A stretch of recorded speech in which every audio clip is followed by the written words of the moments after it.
এটা হচ্ছে ষষ্ঠ স্কন্ধ, অধ্যায় তো না। এখানে আপনারা এই ছবিটি দেখতে পাচ্ছেন, এটি হচ্ছেন যে শেষ জীবনে, আমার নামটা মনে পড়ছে না, একজন ব্রাহ্মণ ছিলেন, এবং ব্রাহ্মণটি সারা জীবন মদ পান, আসক্তি, ভোগ এই সমস্তই ছিলেন। কিন্তু সেই মৃত্যুর সময় আসলো, তিনি তার ছেলের নাম রেখেছিলেন নারায়ণ। ও হ্যাঁ, মনে পড়েছে, অজামিল। নারায়ণের যেই নাম, তিনি যখন ভয় পেয়ে দেখেন যে কিছু যমদূত তাকে ধরতে আসছে, এই যে ব্রাহ্মণটি যখন মারা যাচ্ছেন তখন দেখেন কিছু ভয়ঙ্কর লোক তাকে ধরতে আসছে এবং টেনে ছিঁচড়ে নিয়ে যাচ্ছে, তখন তিনি তার ছেলে, যার নাম নারায়ণ রেখেছে, তার নাম ধরে শুধু ডাকেন, এবং সেই একটা নাম, সারা জীবন পাপ করেও শুধু একটা নাম ডাকার ফলে তার সমস্ত পাপ থেকে মুক্ত হয়। তখন বিষ্ণুদূতেরা, আপনারা জেনে অবাক হবেন যে বিষ্ণুদূতেরা কিন্তু বিষ্ণুর মতোই দেখতে, এই কারণে আপনার বিষ্ণুদূতের হাতে দেখবেন অশ্রী, চক্র, শঙ্খ। তবে হ্যাঁ, বিষ্ণুদূতের হাতে একটু পার্থক্য থাকে, কোনো কোনো বিষ্ণুদূতের হাতে অসি থাকে, আবার কোনো কোনো বিষ্ণুদূতের হাতে তীর ধনুক থাকে, ঠিক আছে। তো বিষ্ণুদূতেরা তখন আসেন এবং তখন এই ব্রাহ্মণকে রক্ষা করার জন্য যমদূতের সাথে লড়াই করেন। তো এটাই ষষ্ঠ স্কন্ধে আমরা দেখতে পারবো অজামিলের কাহিনী। ষষ্ঠ স্কন্ধতে লেখা আছে মনুষ্য জাতির কর্তব্য কর্ম।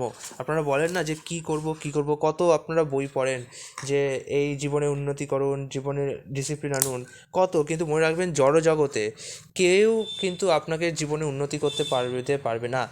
জড়জগতে যত বই লেখা হয়, সে ডেল কার্নেগিই বলুন কিংবা আপনি জন ডি রকফেলারই বলুন, এদের লেখা কিছুটা আপনাদের জীবনে হয়তো শান্তি আনতে পারে, কিছুটা ডিসিপ্লিন আনতে পারে, কিন্তু সেই সমস্ত বইগুলো কিন্তু আপনাদের জীবনের সারা জীবনের মতো শান্তি বা ডিসিপ্লিন আনতে পারবে না। কারণ আপনাদের বেসিক ঠিক করতে হবে। তাই আপনাদের ভগবান কীভাবে জীবন ধারণ করতে বলছে সেটা পালন করতে হবে, এমন নয় আপনারা যা ইচ্ছে তাই করতে পারেন।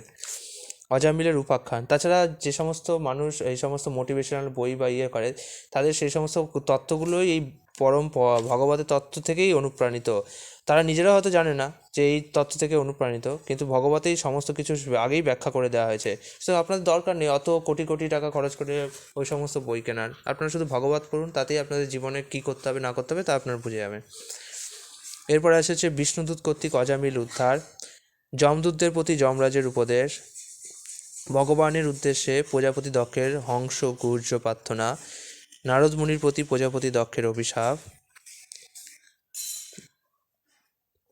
দক্ষ কন্যাদের বংশ, দেবগুরু বৃহস্পতিকে ইন্দ্রের অপমান, নারায়ণ কবচ, বৃত্তাসুরের আবির্ভাব, দেবতা এবং বৃত্তাসুরের যুদ্ধ, বৃত্তাসুরের দিব্য গুণাবলী, বৃত্তাসুরের মৃত্যু, দেবরাজ ইন্দ্রের ব্রহ্মহত্যা পাপ, মহারাজ চিত্রকেতুর শোক, চিত্রকেতুকে নারদ ও অঙ্গিরার উপদেশ, ভগবানের সঙ্গে রাজা চিত্রকেতুর সাক্ষাৎকার, শ্রী পার্বতীর অভিশাপ, দেবরাজ ইন্দ্রকে বধ করার জন্য দিতির ব্রত, আর পুংসবন ব্রত অনুষ্ঠান বিধি।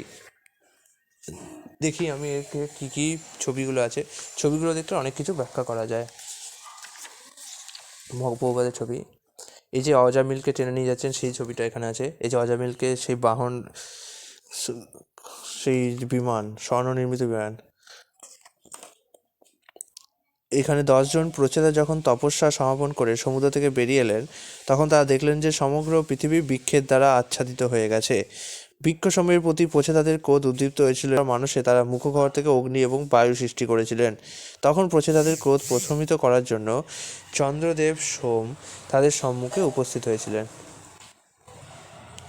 পরমেশ্বর ভগবান শ্রীকৃষ্ণ, ভগবান শ্রীহরি দক্ষের নিবেদিত প্রার্থনায় অত্যন্ত প্রসন্ন হয়েছিলেন, এবং তাই তিনি তার বাহন গরুড়ের উপর আরোহণ করে নারদ মুনি, নন্দ এবং সমস্ত মুখ্য দেবতাদের দ্বারা পরিবৃত হয়ে দক্ষের সম্মুখে এসেছিলেন। দেবগণ কর্তৃক পুরোহিত রূপে নিযুক্ত বিশ্বরূপ দেবরাজ ইন্দ্রকে নারায়ণ কবচ সম্বন্ধে উপদেশ প্রদান করেছিলেন, যার ফলে ইন্দ্র অসুরদের জয় করতে সক্ষম হয়। এটা হচ্ছে যজ্ঞের দক্ষিণ দিকের অগ্নি থেকে কল্পাবসানে প্রলয়কালীন কৃতান্তের মতো অত্যন্ত ভয়ঙ্কর দর্শন এক ব্যক্তি উত্তীর্ণ হলো। কে এই ভয়ঙ্কর দর্শন ব্যক্তি, সেটা আমরা এখানে দেখতে পারবো। দেবতাদের সম্মুখে দেবরাজ ইন্দ্র তার বজ্রের দ্বারা বৃত্তাসুরের মস্তক ছেদন করেছিলেন। এই সময় বৃত্তাসুরের দেহ থেকে জ্যোতির্ময় আত্মা নিষ্কান্ত হয়ে ভগবদ্ধামে ফিরে গিয়েছিল। তার মানে এই ভয়ঙ্কর ব্যক্তিটি বৃত্তাসুর। আজকের দিকে অনেক মানুষকে এরকম দেখতে হয় না, ভয়ঙ্কর লাল লাল চুল, বড় বড় চোখ। দেবরাজ ইন্দ্রের সাথে বৃত্তাসুরের যুদ্ধ, বৃত্তাসুরের একটা গদাতে দেবরাজ ইন্দ্রের ঐরাবতের রক্ত বেরিয়ে গেছিল মুখ থেকে। ব্রাহ্মণ বৃত্তাসুরকে যেহেতু ইন্দ্র হত্যা করেছিল, তাই ব্রহ্মহত্যাজনিত পাপের ফলে ইন্দ্রকে দুঃখ ভোগ করতে হয়েছিল। যখন মূর্তি পাপ, যে পাপ তিনি করছেন সেটা চণ্ডালিনীর রূপ ধারণ করে তার পশ্চাৎ ধাবন করেছিল। যোগ বলে মহর্ষি নারদ রাজা চিত্রকূট মৃত পুত্রকে জীবিত করেছিলেন। তখন পুত্রটি রাজাকে জ্ঞান প্রদানের উদ্দেশ্যে পারমার্থিক তত্ত্বকথা বলেছিল।